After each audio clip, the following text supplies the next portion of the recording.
Petugas gabungan TNI Polri, Satpol PP, dan petugas ad hoc Bawaslu Kalsel mencopot spanduk berisi materi politik yang terpasang di beberapa lokasi di wilayah penyelenggara Pilkada Ulang Kecamatan Banjarmasin Selatan pada Kamis pagi. Sebanyak 87 spanduk diturunkan petugas gabungan, baik yang terpasang di pemukiman rumah warga, halaman, serta fasilitas umum seperti pagar dan jembatan. Ditertibkannya spanduk tersebut sudah menjadi kesepakatan bersama agar jalannya proses pemungutan suara ulang lebih aman dan kondusif. Seluruh wilayah PSU Banjarmasin Selatan, kita akan sisir di setiap kelurahan, kita bagi 3 grup, masing-masing nanti dari 3 grup itu akan dipimpin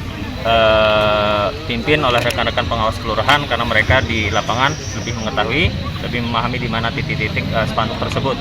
Tentu spanduk yang akan kita tertibkan sudah kita identifikasi, sudah kita analisis, ya pelanggaran-pelanggaran seperti apa, ini sudah kita sampaikan dan sudah kita sepakati. Dalam rangka menentukan spanduk-spanduk atau baliho-baliho yang berseleweran khususnya di Kecamatan Banjar Selatan, yang nantinya itu akan dikumpulkan di Panwascam Kecamatan Banjar Selatan untuk direkap dan dilakukan hal-hal yang memang sudah diatur di peraturan Bawaslu itu sendiri. Dari data awal yang teridentifikasi pihak pengawas, 87 spanduk dan 30 stiker yang memuat beragam isi materi yang disampaikan, baik bernada provokatif hingga ajakan memilih, ditertibkan. Penertiban dilakukan serentak di wilayah penyelenggara PSU, yakni di 12 kecamatan se-Banjarmasin Selatan. Dari Banjarmasin, Dirgantara, Kalsel, 1net.